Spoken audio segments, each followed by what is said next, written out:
আমার ৫০ পেরোনো স্ত্রী যখন আমার কাছে ডিভোর্স চাইল, অবাক হলাম না।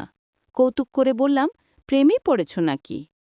ওর হাতের কাছে টিভির রিমোট ছিল, তাই ছুঁড়ে মেরে বলল, ইয়ার কি মারার জায়গা পাও না? তুমি আর তোমার ছেলে কোনো ব্যাপারেই সিরিয়াস হও না। টিভিতে নিউজ চলছিল। প্রত্যুত্তর না করে সেদিকে মনোযোগী হলাম।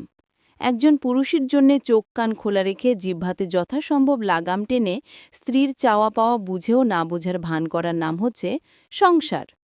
আমার স্ত্রী অর্থাৎ সুমি কিছুদিন ধরে তার ছেলের জন্য পাত্রী দেখছে। স্ত্রীর প্ররোচনায় আমিও কয়েকদিন সঙ্গে গিয়েছি। আজকালকার মেয়েরা চমৎকার। এক মাথা ঘোমটা টেনে মাথা নিচু করে বসে থাকার পাত্রী ওরা নয়। সব প্রশ্নের উত্তর সাবলীল ভঙ্গিতে দেয়। ভদ্র ঘরের শিক্ষিতা কোনো মেয়েই দেখতে অসুন্দর নয়। তাদের কথাবার্তা, চোখের চাহনিতে যে ব্যক্তিত্বের আভা ফুটে ওঠে, এর চেয়ে মোহনীয় রূপ থাকার প্রয়োজন নেই। সুমি এসবের ধার ধারে না। ওর এক বান্ধবী একটা মেয়ের কথা বলেছিল, তাকে দেখতে গিয়েছিলাম। সুমির ভাষ্য, দেখতে খারাপ না, তবে গলার স্বর ফ্যাকাশে। কথা বললে হাঁসের মতো প্যাক প্যাক শব্দ বের হয়। আমি মনে মনে বলি, কণ্ঠস্বর সৃষ্টিকর্তার দান, এতে ওর কি দোষ? মামা যে মেয়েটা সন্ধান দিয়েছিল, একদিন তাকে দেখে এলাম। তারপর বাসা থেকে রাস্তায় বের হয়ে সুমির কি হম্বিতম্বি। ছোট লোক জিজ্ঞেস করে, আপনার ছেলে স্যালারি পায় কত? আমার সাবেক কলিগের মেয়েটাকে আমার বেশ পছন্দ হয়েছিল, কিন্তু সুমির হলো না। বলে, হাইট কম, ৪ ফুট ১১ ইঞ্চি। আমি মিনমিন করে বললাম, আমার কাছে তো লম্বাই মনে হলো। তুমি বুঝো কি? হাই হিল পরেছিল, ভেবেছিল আমার চোখকে ফাঁকি দিতে পারবে। সুমি যুদ্ধজয়ের ভঙ্গিতে হাসে। সারাদিন আমাদের এমন কথোপকথন চলতেই থাকে, বিভিন্ন টপিক। শুরুটা সে করে, শেষটাও সে। আমার কাজ হচ্ছে তার কথা মতো হ্যাঁ বা না করা।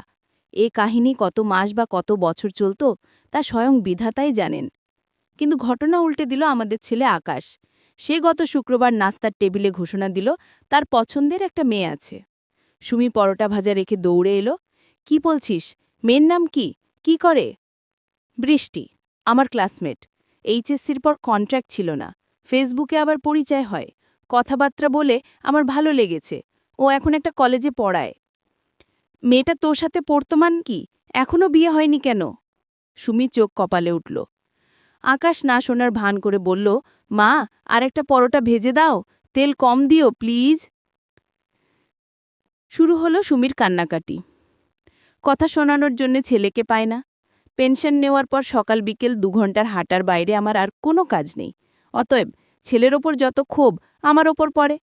ছেলের বয়স ২৫, সেই হিসেবে মেয়ের বয়সও ২৪-২৫ হওয়ার কথা। ছেলে একটা বুড়িকে পছন্দ করে এসেছে। সেদিন আর সহ্য না করতে পেরে বললাম, কাউকে না দেখে এভাবে মন্তব্য করা ঠিক নয়। কি বললে? চাঁদ বদনখানি দেখি একবার। আমার বিয়ের সময় বয়স ছিল ২১। এ নিয়ে তোমার আত্মীয় স্বজনের কাছে কম শুনতে হয়নি আমাকে। সবাই ইনিয়ে বিনিয়ে বলতো, আইবুড়ি মেয়ে ঘরে এনেছে, আর এই মেয়ের বয়স ২৪। তুমি ভাবতে পারো? অবশ্যই পারি। তোমার ছেলের পড়াশোনা শেষ করে জব নিয়ে সেটেল হতে যদি ২৫ বছর লাগে, মেয়েটারও তাই লাগার কথা। এতে অবাক হওয়ার কিছু নেই। বুড়ি একটা, এর বাপমা আমার ছেলের ঘাড়ে পার করে দিতে চায়। বাজে কথা বলো না। তুমি আমি ঠিক যতটা কষ্ট করে আকাশকে মানুষ করেছি, মেয়েটির বাবা মারও ঠিক একই কষ্ট হয়েছে।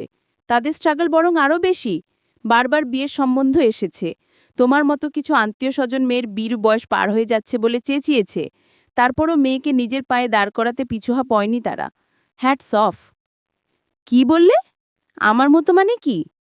না মানে আমি খারাপ কিছু বুঝতে চাইনি, জাস্ট উদাহরণ দিলাম আর কি। তার ঠিক পর থেকে সুমি ডিভোর্স চাইছে। স্বামীর কাছে মূল্য নাই, ছেলে কথা শোনে না, এ সংসার সে করবে না। সুমি শুনলে রাগ করবে। তারপরে ছেলের সঙ্গে বৃষ্টিকে দেখতে গেলাম। চমৎকার মেয়ে, দেখলেই বোঝা যায় পরিচ্ছন্ন পরিবারে বড় হয়েছে। মেয়ে বাবাকে সাথে করে নিয়ে এসেছিল। ভদ্রলোক আমাদের পরিবার সম্বন্ধে ততটুকুই কৌতূহল দেখালেন, যতটুকু না দেখালেই নয়। আমি মোটামুটি পাকা কথা সেরে ফেললাম। সুমির রিয়াকশন ছিল দেখার মতো। সবকিছু শুনে সে বাপের বাড়ি গিয়ে উঠল। সকাল বিকেল ফোন করে হুমকি দেয়, আমার বিরুদ্ধে নারী নির্যাতনের কেস করবে। মেয়েপক্ষ বাড়িতে আসার দিন কল করলাম, শুনছ, সরিষা ইলিশ কিভাবে রাঁধে বলতে পারো? মানে? বৃষ্টির বাড়ি থেকে লোকজন আসবে কাল।